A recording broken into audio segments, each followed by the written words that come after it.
Welcome back. You're live with Expresso. It must be my birthday. It's not actually my birthday, but it feels like it because we are delving yet again into an unbelievable weekend of sport, an exquisite display of sporting talent right across the board, with, I think, the UK being at the epicenter of it all.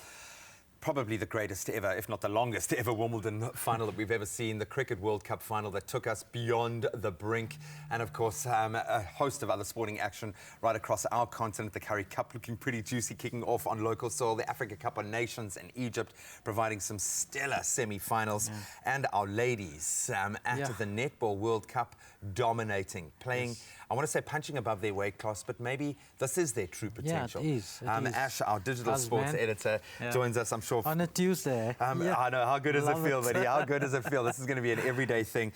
Let's dive right in with what is proving to be probably the performance of their lifetime. They rounded off, I think, the fourth victory. Yes, 4 in a row. Against Scotland, but probably the most notable performance against Jamaica. They ranked second in the world. Jamaica's second, South Africa's fifth. So that was a big one in the initial group. You know, they have like 2 group stages, so they won all 3, the Proteas netball ladies, 3 in a row, and then on the 4th day again, beating Scotland yesterday. So they're looking great, you know, but beating Jamaica puts him up there for the top spot in the overall top 4 rankings, you know, going into the semi-finals. Of course, the big one's going to be against England on Thursday, but again, tomorrow they're playing Uganda, so there's still quite a bit to go, but they're looking good. So how does it work with so many preliminary rounds and hoops to jump through? Who progresses? What do they have to? Surely they're in the pound seat now, or do you kind of wash away the successes in the first round with each round that you go through? No, obviously the top 4 goes through, so you want to be in the top spot because then you're obviously going to play the weakest team, so-called, you know. So you want to avoid England, Australia, New Zealand. Those are the big guns, you know. So if you can get top spot, you might then get a Jamaica or Uganda, whoever qualifies 4th there. So you try and get to the top. We always, unfortunately, I think our netball ladies are often overshadowed by the other kind of, and I say this with all due respect, bigger sporting codes. But what an opportunity with so much positivity around kind of sport in the UK at the moment. But us needing a South African brand. I just wanted to say now, you know, after what happened at the Cricket World Cup, and even though Bafana did quite well, but they still got knocked out in the quarterfinals. So here's a chance for the South African team to win a World Cup trophy. And the way they were tested against Jamaica, the fact that Jamaica fought back in the way that they did. All of our stars coming to the party, but the team clearly in the pound seat there. So let's bring it back home.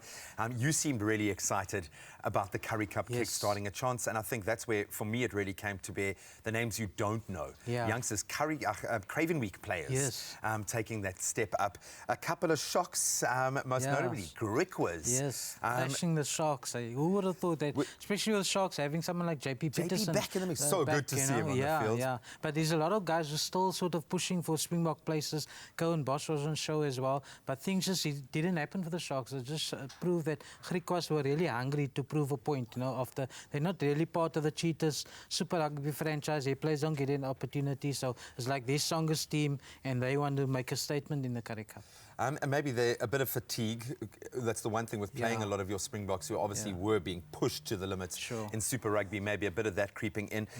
But this is the platform, not only for Springboks, for Sevens players, the amount of Sevens stars that were out there, which we love to see, but a chance for those young players to put their hand up. How many slots are open in the Springboks? Are you foreseeing any of the action that's playing out in the Currie Cup? Is that going to inform what Rassie is thinking about? Is this just another step towards the championships, and the championships probably being where he's going to lock down his squad? I think he's probably got his 31 sort of sorted, you know, but there's been so many injuries and guys are not even back on the field yet, like Sia Kolisi and them, you know, Eben Etzebeth. So all those guys need to still come back. So this is a chance for the next level guys who's pushing, knocking on that door to actually say, Rassie, pick me, I'm ready and available, you know, I'm firing. Because there's no guarantees in sport. We saw the Proteas in the Cricket World Cup. You go into the tournament with injured players, you can get into trouble. I was going to say, trust me, any injury woe is not going to be making it onto that list. Madosh Tambwe. 4 tries for the Lions, unbelievable.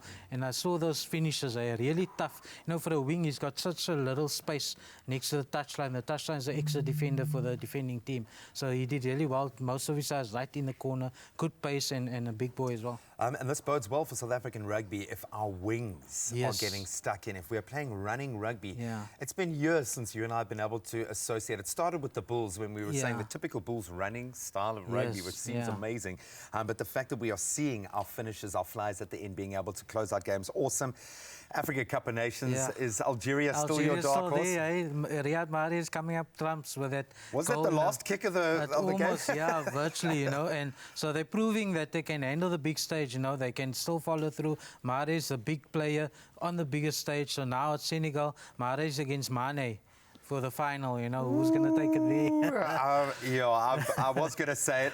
You've won me over, but I still think it's too tough to call. But that final fixture happening this Friday at 9 o'clock, it's Algeria up against Senegal. I know we're a bit disappointed that Bafana didn't make it through, but they had an incredible tournament. So clearly some massive ground being made up there. My brother, I'm going to bring you back tomorrow just maybe to hash this out again. But we continue to share some love, some positive thoughts for our ladies in the Netball World Cup. They could go all the way. We could win our first Netball World Cup, our first World Cup of 2019.